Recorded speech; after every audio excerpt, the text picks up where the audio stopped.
बिस्मिल्लाहिर्रहमानिर्रहीम, अस्सलाम वालेकुम। आप देख रही हैं मुझे मेरे यूट्यूब चैनल पर और मैं मुज़म्मिल अवान हूँ। मुझे बहुत इमरजेंसी के अंदर ये व्लॉग करना पड़ रहा है और बड़ा अफसोसनाक वाक़या पेश आया इमरान खान साहब के ऊपर जो हमला हुआ, जो इमरान खान साहब के कंटेनर के ऊपर हमला हुआ। इमरान खान साहब बाल बाल बच गए हैं और उनके ऊपर जो हमलावर था उसने हमला भी ऐसे किया कि वो इमरान खान साहब को मारना चाह रहा था, कत्ल करना चाह रहा था। इमरान खान साहब जख्मी हुए, उनको गोली लगी, उनके पाँव पर लगी। फैसल जावेद, अली अहमद चट्टा, उसके बाद साबिक गवर्नर सिंध इमरान इस्माइल, ये लोग भी जख्मी हुए। 8 अफराद जख्मी हुए।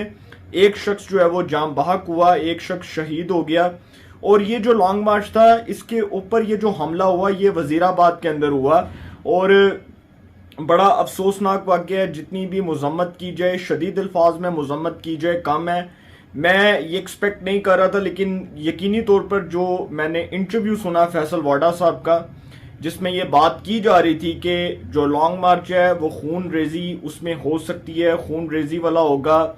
खूनी बात की जा रही थी कि जी खून गिरेगा, लाशें गिरेंगी, इस किस्म की बातें की जा रही थी। तो बड़ा एक अफसोसनाक वाक़या पेश आया। इमरान खान साहब जख्मी भी हुए और फिर उनको पकड़कर जो है उनको पकड़कर जब लाया जा रहा था तो फिर उनको जो है वो सहारा दिया गया और फिर गाड़ी में लेकर जाया गया और वो बिल्कुल महफूज हैं, उनकी जान खतरे से बाहर है। बहुत सी टीवी चैनल्स ने इसको बहुत अपने जो है वो अपने अपने तरीके से जर्नलिस्टिक टर्म्स के मुताबिक इसको हाईलाइट किया। बहुत से चैनल्स ने ये खबर दी कि इमरान खान साहब को कुछ 4 गोलियां लगी हैं, किसी ने बताया कोई 2 गोलियां लगी हैं। फिर डॉक्टर यास्मीन राशिद साहिबा जो एक सीनियर रहनुमा तहरीके इंसाफ की, उन्होंने भी अपना मौक़िफ़ दिया। इसके ऊपर एक बड़ी इंपॉर्टेंट बात ये करूंगा कि पंजाब हुकूमत की अब तक की जो कारकर्दगी है वो तो सवालिया निशान है, क्योंकि पंजाब में हुकूमत तहरीके इंसाफ की है, लेकिन इस वाक़े के अंदर डायरेक्टली इन्वॉल्व किया जा रहा है फेडरल गवर्नमेंट को। और तहरीके इंसाफ इल्ज़ाम लगा रही है फेडरल मिनिस्टर फॉर इंटीरियर वफाकी वज़ीर दाखिला राणा सनाउल्लाह खान साहब के ऊपर कि वो इस सारे मामले के अंदर इन्वॉल्व हैं। शेख रशीद साहब ने भी इस किस्म की बातें की, फवाद चौधरी साहब ने भी इस किस्म की बातें की। अब जो हमलावर है उसने जब इमरान खान साहब के ऊपर अटैक किया तो आप शायद देख सकते हैं, उस वीडियो में भी देख सकते हैं कि उसने इमरान खान साहब को जब मारने की, कत्ल करने की कोशिश की तो उसने जब फायर चलाए उसके बाद एक ऐसा शख्स भी वहां पर मौजूद था जिसने उसको पकड़ा, उसको गिराया और बहुत से लोग जो हैं वो दौड़ के भगदड़ मच गई। क्योंकि डेफिनेटली जब इस किस्म का वाकया होता है तो बहुत से लोग जो हैं वो अपनी जान बचाने के लिए भाग जाते हैं, दौड़ते हैं कि किसी तरह हमें फायर ना लग जाए या हम लोग जो हैं इस किस्म का वाकया जो है वो हमारे साथ पेश ना आ जाए। तो उस टाइम जो है वो लोगों ने दौड़ लगाई, कुछ लोग वहां से दौड़ गए और इमरान खान साहब के ऊपर जो फायर किया गया, जो अब तक की जो इतलात के मुताबिक पता चला कि उनके पाँव में फायर लगा और अब वो खैरियत से हैं, बिल्कुल महफूज हैं और उनकी जान खतरे से बाहर है। तो ये जो इमरान खान साहब को फायर लगा, इसके बाद वो जो शख्स था जिसने इमरान खान साहब के ऊपर अटैक किया उसको पकड़ा गया। बाकायदा तौर पर एक शख्स जिसने इमरान खान साहब को बचाने की कोशिश की कि किसी तरह इस शख्स को पकड़ा जाए। और ये बड़ा रिस्की काम होता है कि आप जो है वो इस किस्म के मुलजिम के जिसके हाथ में पिस्टल हो आप उसको गिराएं, और वो पिस्टल खुदा ना खास्ता चल भी सकता था, उस पर गोली आ सकती थी, गोली बाहर आ सकती थी, किसी को भी लग सकती थी। तो ये बड़ा रिस्की काम था, लेकिन उसके बावजूद उस शख्स को इस बात का क्रेडिट जाता है कि उसने इमरान खान साहब की जान बचाने में अपना बड़ा एक कलीदी किरदार अदा किया। एक बड़ा इंपॉर्टेंट रोल है उस शख्स का। और वो जो मुलजिम है उस मुलजिम को जी मौके पर गिरफ्तार भी कर लिया गया। अब उस मुलजिम ने जिसने इमरान खान साहब के ऊपर हमला किया उसके ऊपर जो इल्ज़ाम है, सिर्फ यही इल्ज़ाम नहीं है कि उसने इमरान खान के ऊपर हमला किया, बल्कि उसने लॉन्ग मार्च के अंदर जो शुरका हैं उसके ऊपर यह भी इल्ज़ाम है कि उसने ज़ख्मी किया। अब ये भी इतलात आ रही हैं कि इस किस्म के जो मुश्तबा जो मशकूक अफराद हैं उनको गिरफ्तार किया जाएगा और इसमें अब ये भी पता चलेगा कि ये जो शख्स है इसने ये सारा कुछ क्यों किया। लेकिन जो उसका अपना बयान है जिसमें वो खुद एतराफ़ कर चुका है कि वो इमरान खान साहब को क्यों कत्ल करना चाह रहा था, उसके बारे में मैं आपको बताने जा रहा हूँ। उसने कहा कि जी ये लोगों को गुमराह कर रहा था। उसने इमरान खान साहब के हवाले से जब वो उसको गिरफ्तार किया गया, जब पुलिस ने उसको अपनी कस्टडी में लिया तो उसने बताया ये लोगों को गुमराह कर रहा था, मुझसे ये नहीं देखा गया, मैं इसको मारने की कोशिश कर रहा था और मैंने इसको मारने की कोशिश इसलिए की क्योंकि अजान हो रही थी, डेक लगा हुआ था, तो मेरा ज़मीर इस बात की इजाज़त नहीं दे रहा था। मैंने इसको नहीं छोड़ना था, मेरे साथ कोई नहीं मिला हुआ था। उसने पुलिस को यह भी बताया, जब पुलिस ने उससे पूछा कि तुम्हारे साथ कौन था, तो उसने कहा मेरे साथ कोई भी नहीं था, मैं अपनी बाइक पर था, अकेला था, और मैंने वो जो बाइक थी वो अपने मामू की दुकान पर लगाई। जब उससे पूछा गया कि तुम्हारे मामू क्या करते हैं, तो उसने कहा कि जी मेरे मामू इलेक्ट्रिशियन है, कोई बाइक आई थिंक उनकी कोई बाइक्स की वर्कशॉप है। तो उसने कहा कि जी मैंने अपने मामू की दुकान पर वो बाइक लगाई और उसके बाद जो है मैं यहाँ पर आ गया। अब ये जो शख्स है जिसको गिरफ्तार किया गया, वो खुद इस बात का एतराफ़ कर चुका है कि वो इमरान खान साहब के ऊपर हमला उसने इसी बुनियाद के ऊपर किया। लेकिन यहाँ पर जो शख्स जिसने इमरान खान साहब की जान बचाई, उसको इस बात का क्रेडिट भी पेश किया गया। सहाफ़ती हलकों में भी अब ये बात बहुत ज़्यादा सर्कुलेट कर रही है, बिलखसूस पाकिस्तान की पॉलिटिक्स में।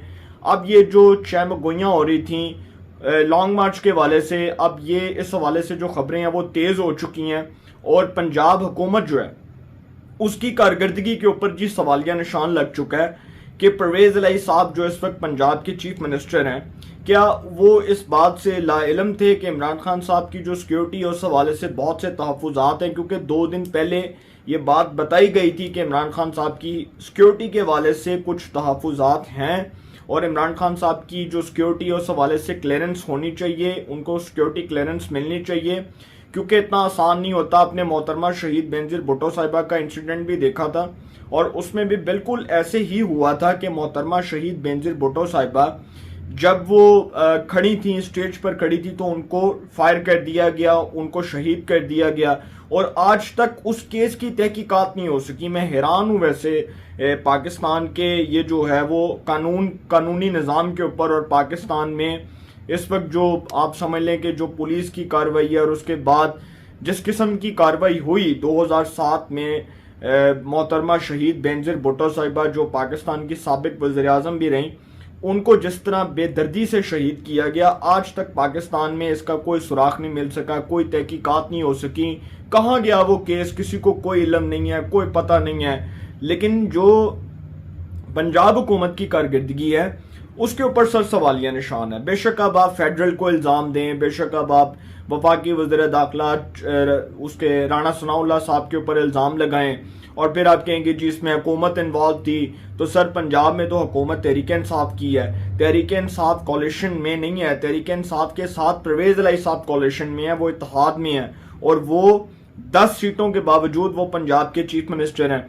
तो फिर क्या एक वज़ीर आला इतना लाइलम था कि उसको पता ही नहीं था कि इमरान खान साहब की सिक्योरिटी के हवाले से जो तहफ़्फ़ुज़ात हैं उसको दूर करना चाहिए, और जो सिक्योरिटी तहफ़्फ़ुज़ात हैं उस हवाले से वो इतना लाइलम था कि उसको पता ही नहीं था कि ये वाक़या हो जाना है। और मैं नहीं समझता कि सिक्योरिटी क्लियरेंस की बात थी। इसमें सबसे बड़ी जो आप समझ लें कि बड़ी इंपॉर्टेंट बात है वो ये है कि इमरान खान साहब जब अपने स्टेज पर खड़े थे, तो हमलावर इतनी आसानी से आकर इमरान खान साहब को कैसे जो है वो टारगेट करते हैं। अब ये भी सोचने की बात है कि जो जलसे वाली जगह है जहां से इमरान खान साहब गुजर रहे हैं, उनका कंटेनर मार्च है, क्या इस साइड पर चारों तरफ क्या वहां पर कोई सिक्योरिटी नहीं थी? क्या वहां पर कोई सिक्योरिटी एहलकार मौजूद नहीं थे कि जो इमरान खान साहब के चारों तरफ खड़े हों, वो नीचे भी हों, वो ऊपर भी, जिधर इमरान खान साहब का कंटेनर है, क्योंकि कंटेनर बहुत ऊंचाई के ऊपर होता है। तो ये भी चीज़ें देखनी चाहिए थी। उसके बाद ये जो चीज़ें हैं अब इसके ऊपर बड़े शकूक व शुबहात जन्म ले रहे हैं, लेकिन इमरान खान साहब के सिक्योरिटी प्लान के ऊपर तो बहुत शदीद तर तहफ़्फ़ुज़ात हैं, जिसके हवाले से मुझे लगता है कि इंक्वायरी होनी चाहिए। और हुकूमत का भी ये इम्तहान है कि हुकूमत अब इस हवाले से क्या इंक्वायरी करती है, हुकूमत क्या इन्वेस्टिगेशन करती है, और इसके ऊपर जॉइंट इन्वेस्टिगेशन टीम बनाई जाती है। क्योंकि हुकूमत की इंक्वायरी के ऊपर तो इमरान खान साहब एतबार इसलिए नहीं करेंगे क्योंकि इमरान खान साहब कभी नहीं चाहेंगे कि हुकूमत की जो कार्रवाई है उसकी रिपोर्ट को वो माने या उसको तस्लीम करें। वो कभी भी ये नहीं चाहेंगे। वो चाहेंगे कि इसके ऊपर जॉइंट इन्वेस्टिगेशन टीम बनाई जाए। अदालत उज़्मा, सुप्रीम कोर्ट या हाई कोर्ट से वो दरख्वास्त करेंगे, रिक्वेस्ट करेंगे। लेकिन यहाँ पर जी जो हुआ ये बड़ा अफसोसनाक वाक़या है, और फैसल जावेद जो हैं वो खून से भरे हुए थे। अली अहमद चट्ठा, जो हामद नासिर चट्ठा साहब जो साबिक स्पीकर भी रहे कौमी असम्बली के, उनके साहिबजादे, वो भी ज़ख्मी हुए। इमरान इस्माइल साहब भी ज़ख्मी हुए। लेकिन इसमें एक जो लास्ट बात करने जा रहा हूँ, अल्लाह का शुक्र है इमरान खान साहब बाल बाल बच गए, महफूज रहे, और दुश्मनी आपकी किसी के साथ हो इख्तलाफ, आपका किसी के साथ जितना मर्जी हो, शदीद तर इख्तलाफ हो, लेकिन आप किसी को दिल से दुआ नहीं दे सकते तो बदुआ भी ना दें। आप किसी के लिए बुरा मत सोचें, आप किसी के लिए गलत मत सोचें, आप उसकी खैरियत दरियाफ्त करें, आप मुल्क की सलामती के लिए दुआ करें, लेकिन आप किसी के लिए बुरा मत सोचें। आप उसके खिलाफ या आप उसके मुखालिफ हैं, जो भी हैं, वो एक आपका अपना पॉइंट ऑफ व्यू है, वो एक आपका अपना नजरियाती इख्तलाफ हो सकता है, आपका अपना स्टांस हो सकता है, उसके ऊपर मैं बात नहीं करता। लेकिन जो इमरान खान साहब के साथ हुआ बड़ा अफसोसनाक वाक़या है, इसकी जितनी भी शदीद अल्फाज में मजम्मत की जाए कम है। लेकिन यहाँ पर आखिरी ये बात करूँ कि हुकूमत के हवाले से जो तहरीक इंसाफ के रहनुमाओं ने हुकूमत को ब्लेम दिया, देखें पंजाब में हुकूमत तहरीक इंसाफ की है और ये वाक़या हुआ पंजाब में। वज़ीराबाद पंजाब में आता है, गुजरांवाला वाली साइड पे वज़ीराबाद आता है, तो गुजरांवाला के अंदर ही ये एरिया आता है वज़ीराबाद का।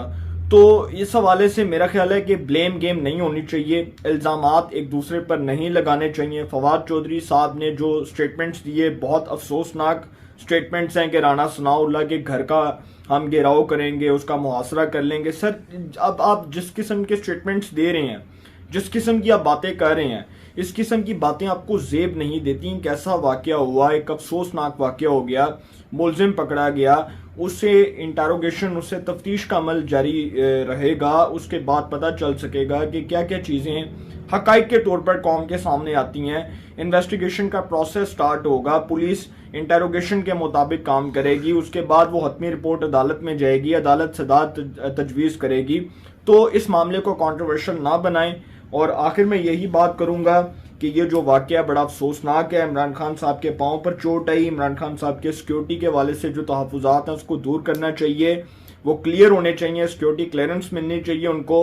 पंजाब हुकूमत को अपनी कार्रवाई जो है, अपनी जो कारकर्दगी है, उसके ऊपर नज़रसानी करनी चाहिए। वफाकी हुकूमत का भी ये बहुत बड़ा अब इम्तहान है, उसके ऊपर ये प्रेशर है कि वो इस हवाले से क्या कार्रवाई करती है, और मुलज़िमान जिन्होंने ये काम किया उसके हवाले से उनके ऊपर क्या जो है वो सज़ा मिलती है उनको। पुलिस भी इस हवाले से अपना क्या रोल अदा करेगी, ये सब चीज़ें जो हैं ये आगे जाकर आपको मालूम होंगी। अपनी राय का कमेंट्स में ज़रूर इजहार कीजिएगा। इंशाल्लाह एक नए सेगमेंट के साथ फिर मुलाकात होगी। अपना बहुत ख्याल रखिएगा। अल्लाह निगहबान।